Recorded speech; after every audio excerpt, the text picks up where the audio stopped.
Good morning. आज की video में हम लोग बात करेंगे मेटाबॉलिज्म, जो chapter number first the living world है, उसमें थर्ड प्रॉपर्टीज है करेक्टर लिविंग ऑर्गेनिज्म की, वो है मेटाबॉलिज्म। क्या है मेटाबॉलिज्म? अगर हम मेटाबॉलिज्म की बात करें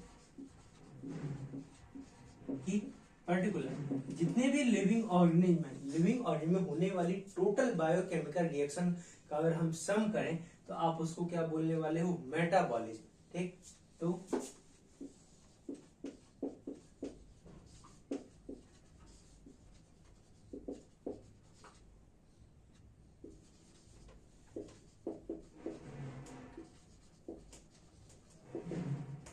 ऑल बायोकेमिकल रिएक्शंस हैं, उनका क्या है? सम है। सम वो रेफर करता है मेटाबॉलिज्म। देखो मेटाबॉलिज्म, अगर मैं बात करूं मेटाबॉलिज्म टू टाइप को आपको देखने को मिलता है, या फिर अगर मैं कहूं metabolism equal to anabolism and addition of catabolism. कि अगर आपको मेटाबॉलिज्म देखना है तो पर्टिकुलर लिविंग ऑर्डर में एनाबॉलिज्म और कैटाबॉलिज्म एडिशन, तो इनको क्या टोटल सम कर दो और उसी सम को आप क्या कहने वाले हो? मेटाबॉलिज्म। अगर मैं बात करूं लिविंग ऑर्गेनिज्म में आपकी जो भी बायोकेमिकल रिएक्शंस होती है वो टू टाइप की होती है। फर्स्ट इज एनाबॉलिक रिएक्शन और दूसरी होती है कैटाबॉलिक रिएक्शन। अगर मैं एनाबॉलिक रिएक्शन की बात करूं, एनाबॉलिक रिएक्शन से ही क्या एनाबॉलिज्म शो होता है। इसमें स्मॉल मॉलिक्यूल्स हैं और ये स्मॉल मॉलिक्यूल्स कन्वर्ट होते हैं कॉम्प्लेक्स मॉलिक्यूल में। इसमें कन्वर्ट होते हैं कॉम्प्लेक्स मॉलिक्यूल्स में, आपको देखने को मिलता है। और यही आप क्या कहते हो? एनाबॉलिक रिएक्शन कहते हो। मतलब कि कुछ सिंथेसिस हो रहा है कि स्मॉल मॉलिक्यूल्स हैं वो अटैच्ड होते हैं और अटैच होने के बाद क्या एक कॉम्प्लेक्स मॉलिक्यूल फॉर्म करता है। या इसको मैं अगर मैं इसकी दूसरे तरीके से कहूं कि जितने भी मोनोमर्स हैं, क्या है? मोनोमर्स हैं, वो एग्रीगेट होते हैं और एग्रीगेट के होकर पॉलीमर्स का फॉर्मेशन कर देते हैं। क्या है? पॉलीमर्स का फॉर्मेशन करते हैं। ठीक, अगर मैं इसके एग्जांपल्स की बात करूं तो अमाइनो एसिड्स हैं, जितने भी आपके अमाइनो एसिड्स हैं पेप्टाइड बॉन्ड से जुड़ जाते हैं। ठीक, पेप्टाइड बॉन्ड से जुड़ने के बाद क्या है?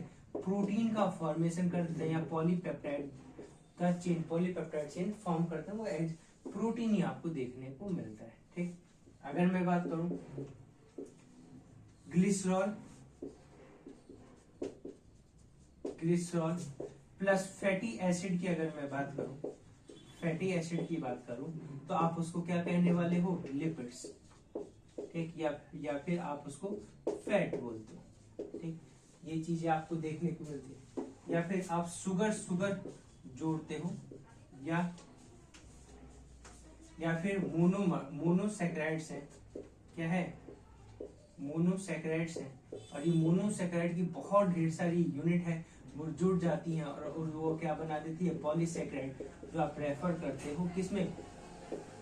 कार्बोहाइड्रेट्स में। क्या है? आप रेफर करते हो कार्बोहाइड्रेट की। कार्बोहाइड्रेट में क्या मोनोसैकेराइड्स यूनिट्स आपकी छोटी छोटी आपकी यूनिट्स होती हैं, वो एक लार्ज यूनिट्स फॉर्म करने लग जाती हैं ठीक बॉन्ड से जुड़कर, और वो क्या फॉर्म करती हैं? पॉलीसैकेराइड, या तो वो स्ट्रक्चरल फॉर्म में आपकी हेल्प करने वाली होती है। एक पॉलीसैकेराइड मिलनी क्या है? टेस्टलेस होते हैं और वो भी क्या हार्ड स्ट्रक्चर्स बनाते हैं। वो स्ट्रक्चर यानी जो भी लिविंग ऑर्गेनिज्म है उनका स्ट्रक्चर फॉर्मेशन में काम में आती है।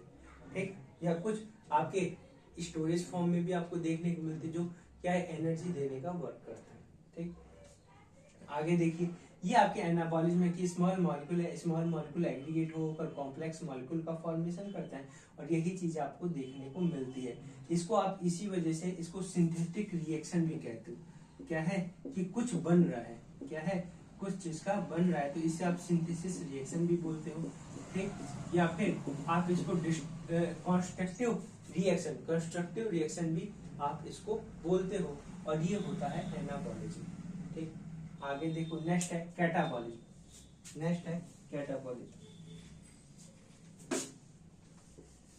कैटाबॉलिज्म जस्ट इसके अपोजिट होगा। कैटाबॉलिज्म एनाबॉलिज्म के जस्ट अपोजिट आपको देखने को मिलता है। और कैटाबॉलिज्म में आप क्या देखते हो, यह कैटाबॉलिक रिएक्शन है।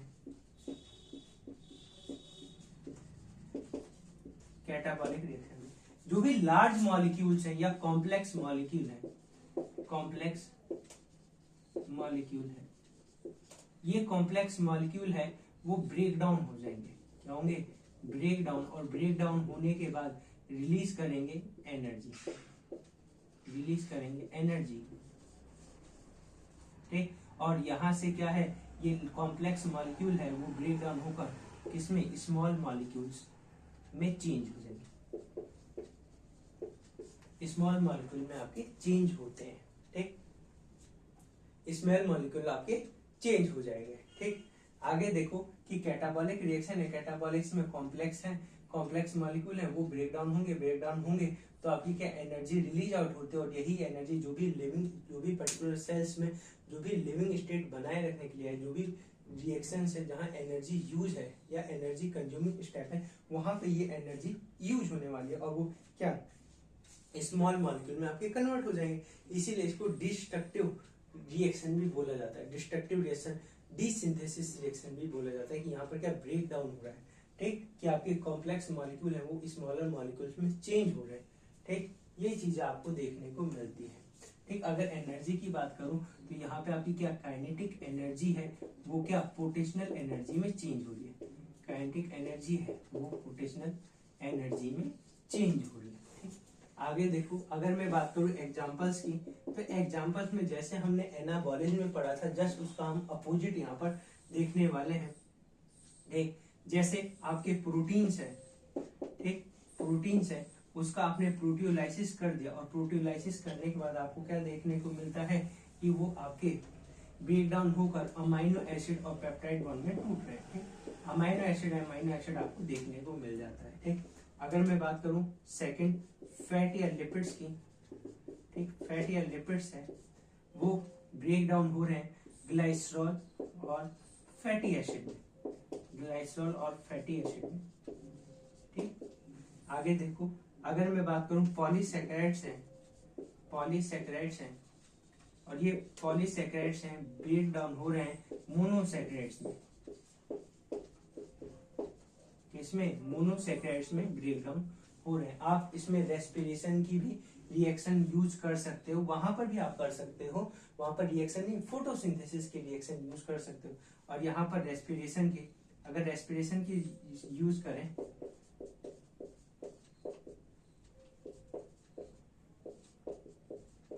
ठीक, तो आपको ये देखने को मिल जाएगा।